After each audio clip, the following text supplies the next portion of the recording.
अस्सलाम वालेकुम everyone, I hope आप सब खैरियत से होंगे। एज़ यू ऑल नो कि क्लासिकल पोइट्री के अंदर कैंटरबरी टेल्स को डिस्कस करें हैं, जो कि ग्रेट वर्क है जेफरी चौसर का। प्रीवियस लेक्चर में हमने जनरल प्रोलॉग को कंप्लीट कर लिया था। आज के वीडियो लेक्चर में हम टेल्स को स्टार्ट कर रहे हैं, जिसमें सबसे पहले हमारे पास है नाइट्स टेल। प्रीवियस लेक्चर में हमने पढ़ा था कि चौसर कहते हैं कि मेरे पास स्पेस भी है, टाइम भी है, तो मुझे ऐसे लग रहा है कि मुझे आप लोगों को ये जो मेरे साथ पिलग्रिमर्स हैं ना, उनकी डिस्क्रिप्शन देनी चाहिए। यानी कि मैं आपको बताऊं कि वो कैसे दिखते थे, कैसे उनके कौन से उनके रैंक्स थे, वो अपेरेंटली कैसे दिखते थे, उनके पास क्या क्या चीज़ें थी, उनके कपड़े कैसे थे, या वो उनकी जो आदत थी वो कैसी थी। स्टूडेंट्स, चौसर ने जो नाइट का कैरेक्टर लिखा है ना, वो उन्होंने नाइट के कैरेक्टर के थ्रू प्रोफेशन ऑफ सोल्जर को डिस्क्राइब किया है। इस प्रोफेशन की अजमत जो है, डिग्निटी जो है, उसको डिस्क्राइब किया, क्योंकि जेफरी चौसर ख़ुद भी एक सोल्जर ही थे। नाइट का कैरेक्टर ये सर जेफरी चौसर ने बहुत ही सीरियस अंदाज में लिखा है, और उन्होंने अपने इस पूरे वर्क के अंदर जस्ट 2 कैरेक्टर्स ऐसे लिखे हैं जो कि बहुत ही सीरियस अंदाज में लिखे हैं। उनके कैरेक्टर्स को लिखते हुए उन्होंने कोई स्टायर नहीं किया, कोई भी फ़न का एलिमेंट ऐड नहीं किया या कोई आयरनी वगैरह।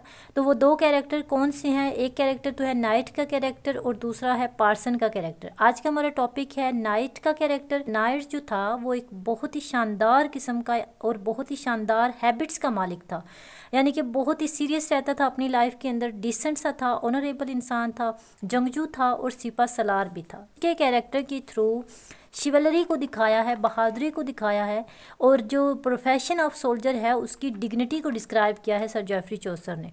तो लाइन नंबर 43 से स्टार्ट करते हैं। A knight there was and that a worthy man.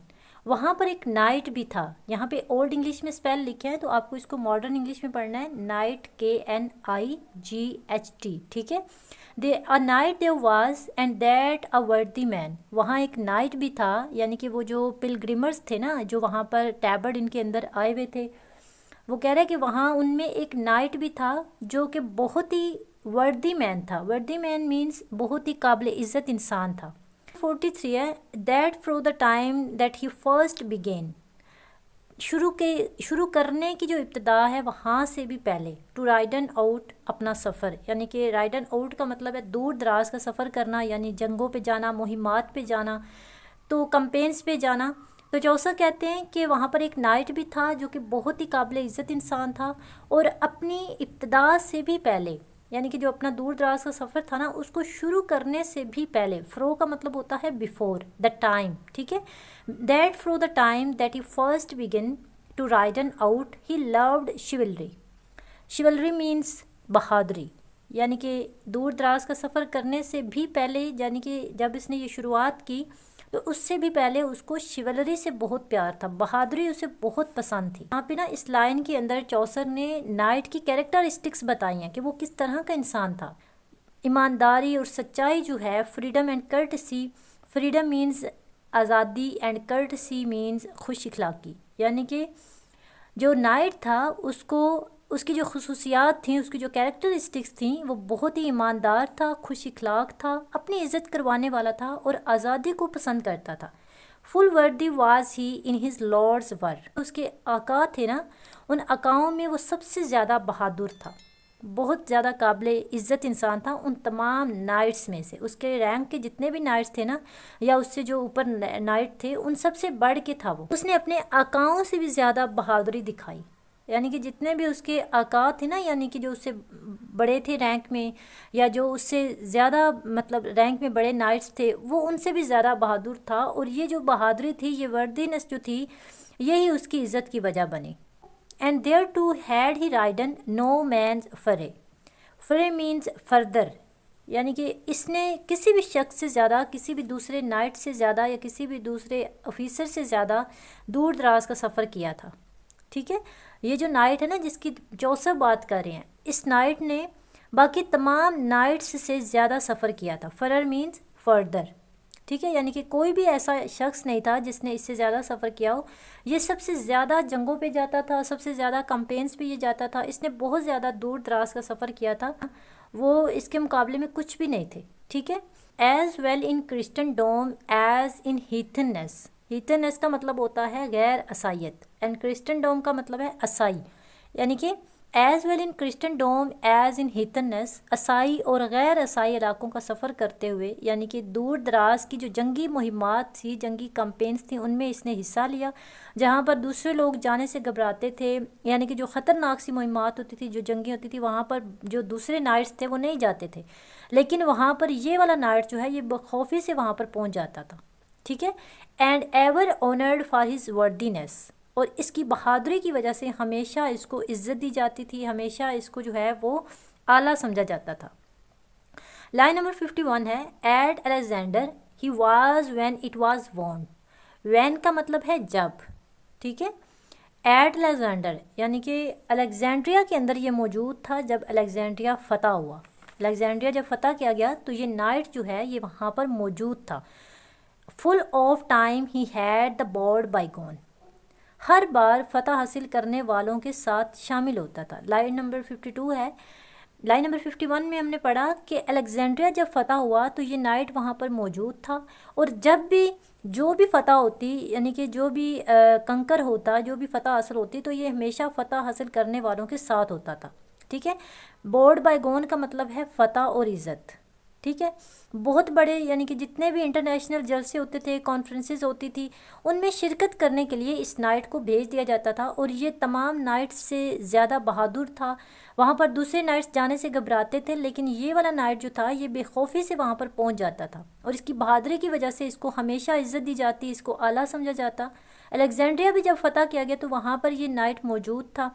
हर बार फ़तह हासिल करने वालों के साथ ये शामिल होता था। जितने भी बड़े जलसे होते थे, कॉन्फ्रेंसेस होती थी, कैंपेन्स होती थी, इसको शिरकत के लिए वहाँ पर भेज दिया जाता था।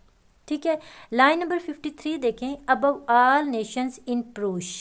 अब यहाँ पे बात हुई है कि जहाँ पर भी बहुत बड़े बड़े इंटरनेशनल जलसे होते थे, कॉन्फ्रेंसेस होती थी, फतूहात होती थी, ये वहाँ पर मौजूद होता था। Above all Nations in प्रूश।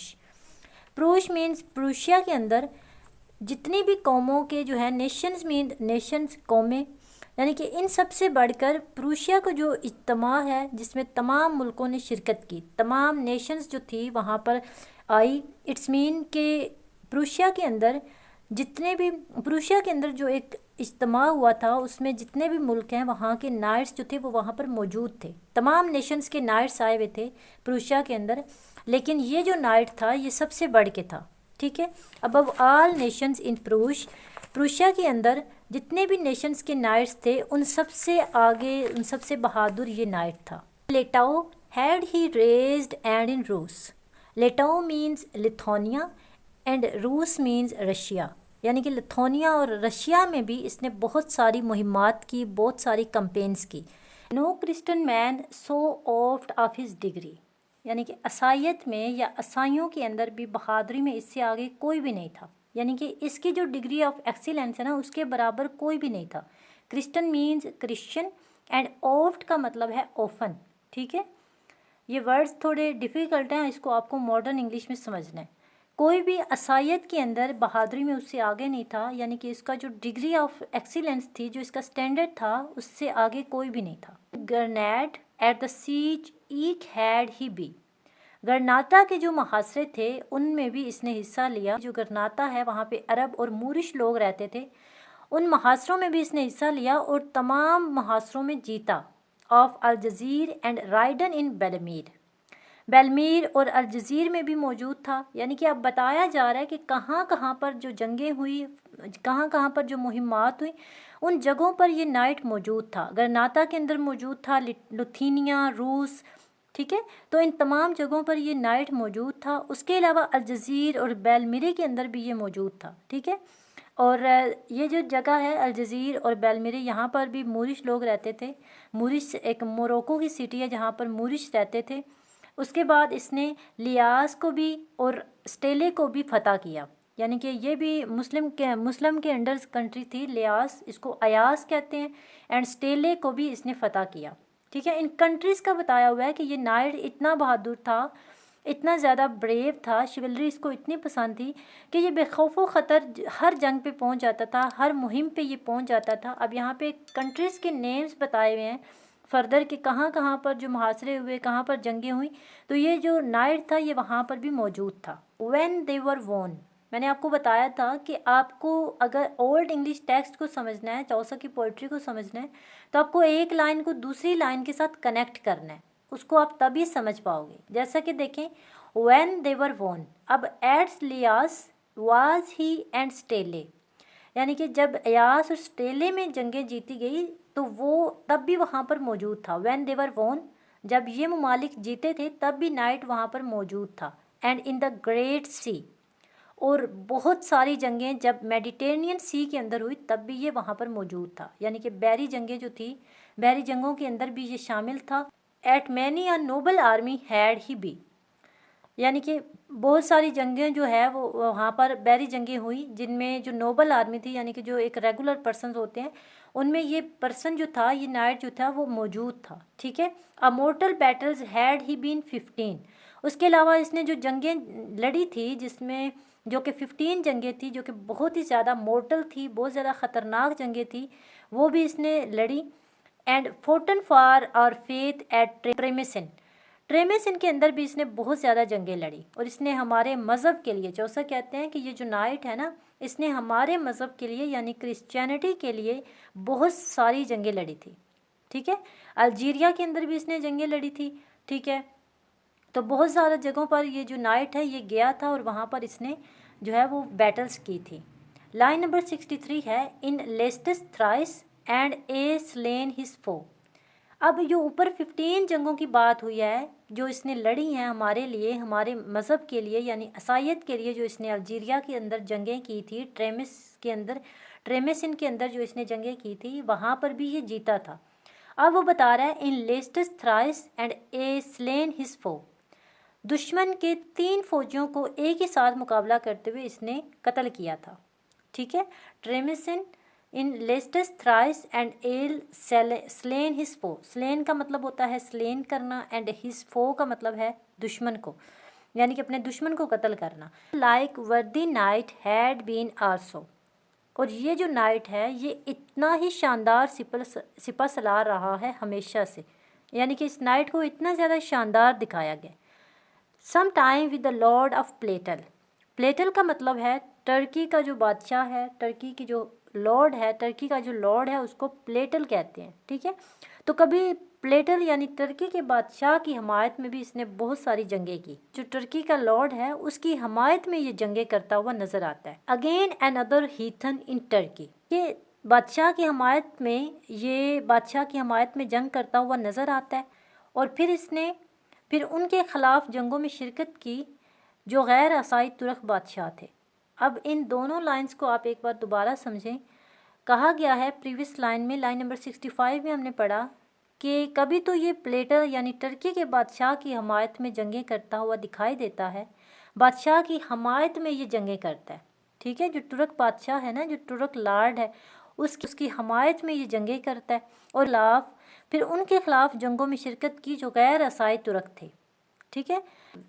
And एवरमोर he had a स्वर्ण प्रेज, एवरमोर का मतलब होता है ऑलवेज, स्वर्ण means royal and praise means medal, यानी कि इतनी उसने जंगें लड़ी फिर भी इसके बावजूद वो बहुत ज़्यादा बहादुर था, जंग में कोई भी उसका सानी नहीं था। ठीक है।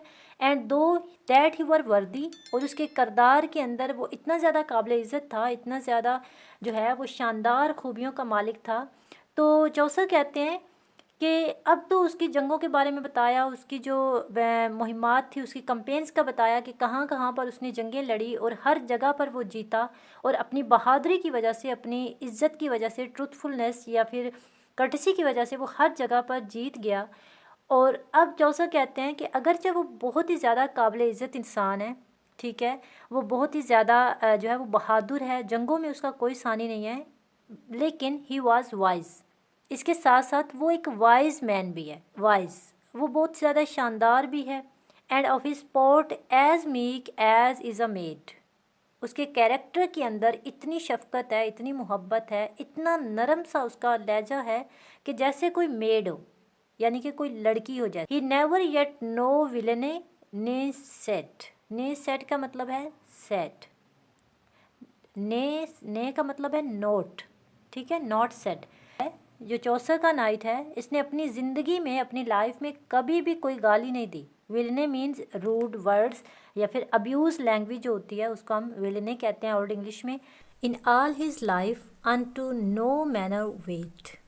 नो मैनर वेट का मतलब है कि कोई भी मैटर हो, ठीक है, अपनी लाइफ के अंदर कोई भी मसला हो, कितना भी अहम मामला हो, जो भी इम्पोर्टेंट मैटर हो, उसने कभी रूड लैंग्वेज यूज़ नहीं की, कोई कभी गाली नहीं दी। इतना अच्छा नाइट था, ठीक है। लाइन नंबर 72 है, he was a very perfect gentle night. वो बहुत ही परफेक्ट और नोबल इंसान था, बहुत ही शाइस्ता किस्म का इंसान था, बहुत ऑनरेबल ख़ानदानी सिपा सलार था। But for to tell you of his array. आप जैसा कहते हैं कि उसकी जो कैरेक्टरिस्टिक्स थी या उसकी जो लाइफ हिस्ट्री थी कि वो किस तरह का नाइट था, वो किस तरह की मुहिमात पर जाता था, ये तमाम चीज़ें तो मैंने आपको बता दी। लेकिन मैं अब आपको उसके लिबास के बारे में बताता हूँ, मैं अब आपको उसकी अपीयरेंस के बारे में बताता हूँ कि वो कैसा दिखता था, किस तरह के कपड़े पहनता था। His horse were good. उसका जो घोड़ा था वो बहुत ही अच्छा था। बट ही वॉज नॉट गे। लेकिन जो नाइट था ना, वो उसका ड्रेस इतना गेली नहीं था, ठीक है। जोसा कहता है कि अब मैंने आपको उसके ओवरऑल कैरेक्टर के बारे में तो बता दिया कि वो कितना बहादुर था, और उसकी बहादुरी की जो मिसालें हैं वो भी मैंने आपको बता दी। जो उसके पास घोड़ा था ना, वो बहुत ही ज़्यादा अच्छा था। लेकिन जो नाइट खुद था ना, वो इतना ज़्यादा गेली नहीं था। फर्स्ट इन ही वेयर्ड अ जैपन। उसने एक जैकेट जेपतन की हुई थी। जैपन वेयर्ड का मतलब होता है वेयर, पहनी हुई थी। जैपन अब first in Chari C jacket पहनी थी, पुरानी सी जैकेट पहनी हुई थी। All besmotered with his habergeon जॉन। वो जो जैकेट थी वो उसके मर्दाना लिबास के साथ अटैच्ड थी। जिस तरह से एक ड्रेस होता है ना, एक फ़ौजी का, एक सिपाही का, एक सोल्जर का जो ड्रेस होता है, उसने वो पुरानी सी जैकेट पहनी हुई थी जो उसके मर्दाना लिबास के साथ, जो उसके यूनिफॉर्म के साथ अटैच थी। For he was late come from his veg.